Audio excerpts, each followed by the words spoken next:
we're somewhere past the first lock after Duke's Cut. We are beside a field. The field is full of cattle. Small cattle, very small. I mean, you can see some of them over there. They're like tiny little wee cattle. And there's one George in the field too. Yes. Luckily he doesn't chase cattle. And he's not nearly as wee.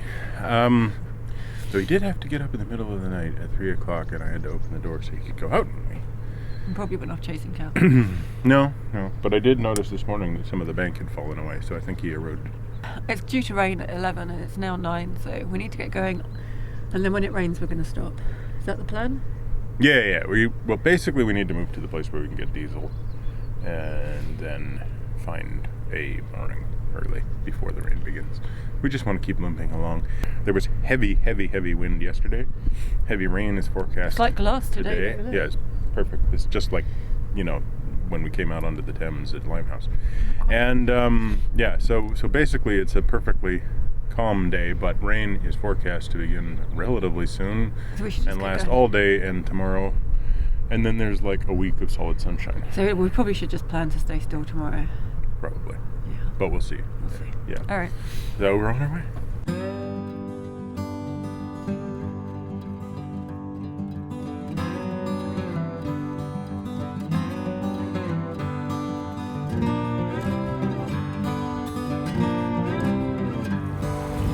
Turns out it's not that they were small, it's that they were far away.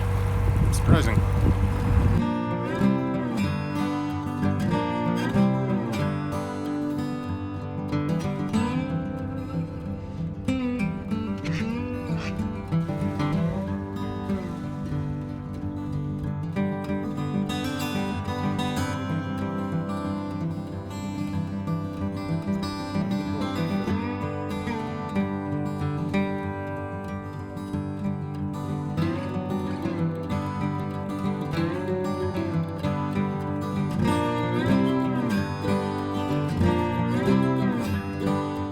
George, no, we're leaving you. You're staying at this one. Yeah. Not really. You're running out of beer. George. Welcome, George. On the boat. George, on the boat.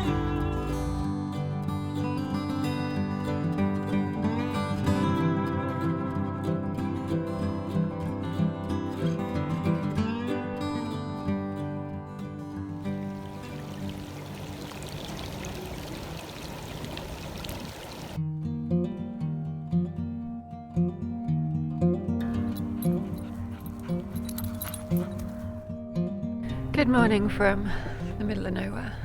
Yes, we are beside a reservoir, and luckily it's fenced off, so George cannot go swimming. Yeah, and just above a lock, and it's been a pleasant place for an unpleasant day. Yesterday was just sopping wet. Well, since we moored the day before, because we did an hour's cruise, then we moored here, and it might not even been an hour, it might have been I think it was like 30 minutes. and 20 of that was waiting for the lock. Yeah. And diesel. Like we did spend about yeah. We got diesel, we got to the lock. We waited for diesel, there was a whole bunch of kerfuffle there. Then we got to the lock, and there was a whole bunch of kerfuffle there. Then it started to rain, and it was just like, you know what, let's just pull over. Because we found this really nice mooring. Yeah. And at the lock there was 2 boats, 6 crew. They were like requesting that I did stuff, which I don't mind. I was like, there's 6 of you. Why am I doing it? And they were doing that classic old thing of opening paddles at both ends. Yeah. But eventually they worked it out. Yeah, and then we got into the lock and we came up, and one of Joe's planter boxes, well, both of Joe's planter boxes had tipped over in the wind, and I'd straightened up the front one but not realized the back one was tipped over. So I brilliantly used a rope locking and emergency yanking technique to get that one right. Totally intentional. It was totally intentional, yeah.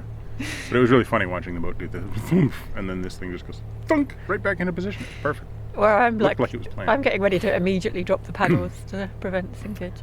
The rope was not tied on. It just locked. It just locked in the wrong position because it was wet for one thing. It was wet, and it was one of those T-bar.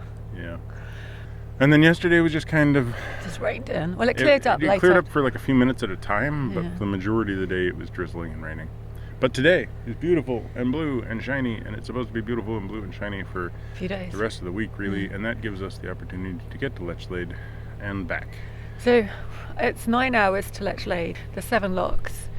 And we're going to try and break the back of it today. I'm going to try and do about 6 hours and get to Radcot today. Mm-hmm. Lots of curves. Yeah. And so it'll be a bit miserable for George because...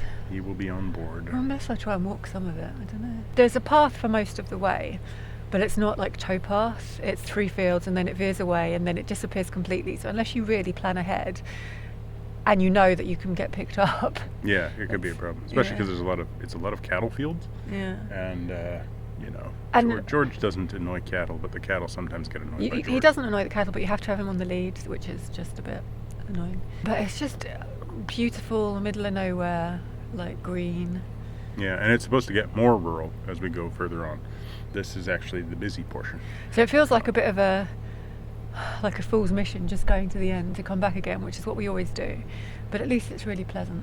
Yeah, and you got to do it. I know. If you don't get down to the terminuses, if you didn't go to the ends of the road, then you'd always be sitting at the intersections, wondering what was going on. All right, let's move on.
Going good. We got to Rushy Lock and very meandery up to here from the last place where we passed a 10-foot bridge, which is 12 feet tall.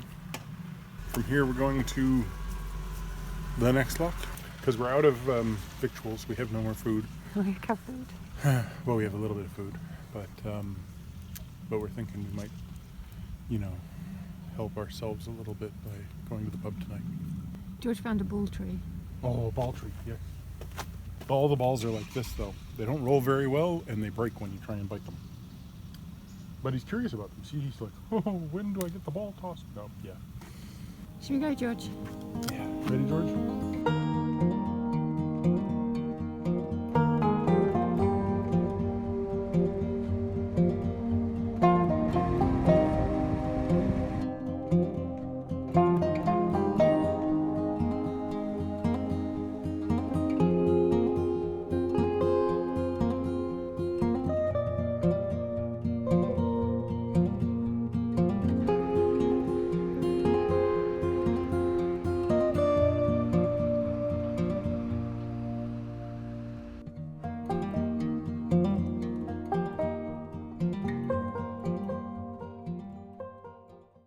Where's your ball, George?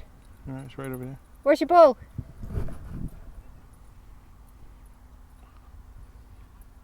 All right, you're almost on it. You're almost on it. And boom! Smart like rabid monkey. George, you ready? You ready? You gotta run. It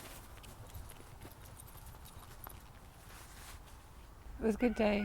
It was a good day until the tree. I got my oat treed. Yeah, took a tree in the tummy. Tummy tree.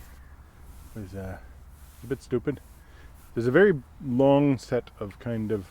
It's the wiggliest bit of canal. Yeah, it's the wiggliest bit of canal I think we've been on at all. We're not on canal, we're on river, yeah. which kind of makes sense. It does make sense. Rivers meander. Yes, and this is extremely meandering. So once we passed the first lock this morning, from that point on, it was just lots of curvies. And Like 180s. yeah, you're driving along the river, and you can see it's going to turn a little bit to the right, but then you can see the river, you know, less than 20 feet away, running that way again. Coming right? back. So you're like, this is going to be, you know. So we keep having to do these very large turns. And we came around one, and there was this tree sitting down, and it was like a willow type thing with lots of branches. Joe ducked down onto the ground so she could just get out of the way, because that's your panic maneuver now. Well, no, it wasn't my panic manoeuvre. It's my go-to manoeuvre when you drive us into trees. There's wind. I'll get down. There's, you know. So there was the first driving into a tree where Michael got like completely whacked. And then I think I got it on camera, that one. Yeah. And then we're like 5 minutes later, we look at him and he's got a bit of tree tucked under his arm. And in this particular case, we're swinging around, and I knew the back end was going to hit the tree, and there's one branch that's about 1.5 inches thick, and I'm like, that's going to suck.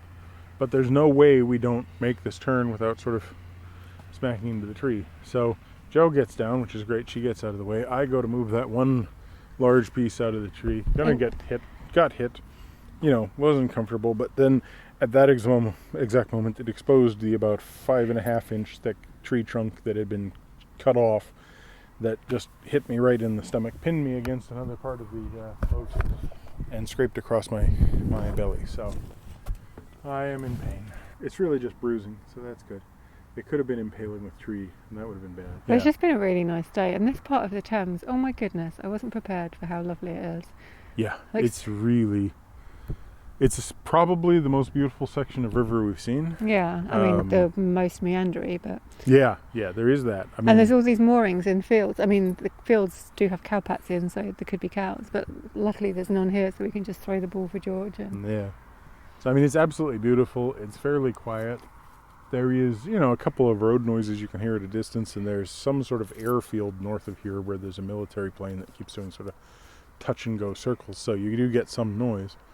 But basically, it's been gorgeous, and it's been so funny that it's like unrecognizable that this is the same river. Yeah, we were saying, like, this doesn't feel like the Thames we were on like 3 weeks ago. Yeah, because there's sections where it's probably only about maybe 45 feet wide, but it's very narrow and green and there's just nothing. Like, we haven't, since we left Oxford, we haven't passed through an urban area. There's been a couple of houses, like hamlets, and here there's a pub.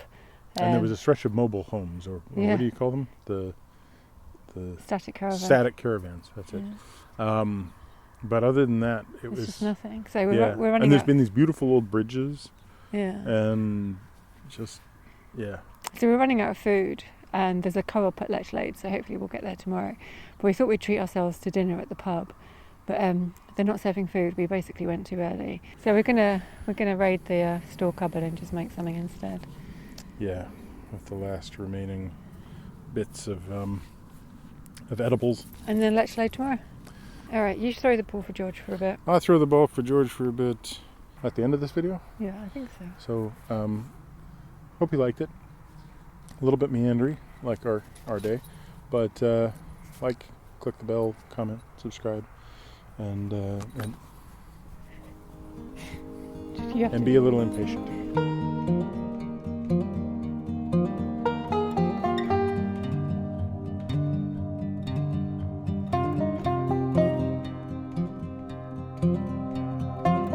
Please stand up.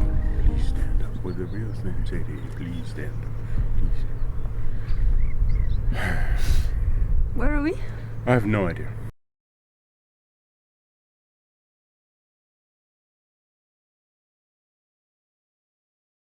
And the rain stopped long enough for me to take George, not Joe. I didn't take Joe for a walk, I took George for a walk.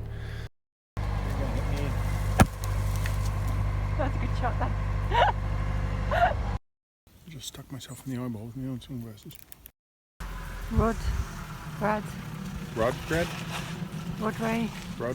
Rodney. We're going to the Swan Pub. That's what we're aiming for. The sign that said lockkeeper. The sign that said lockkeeper.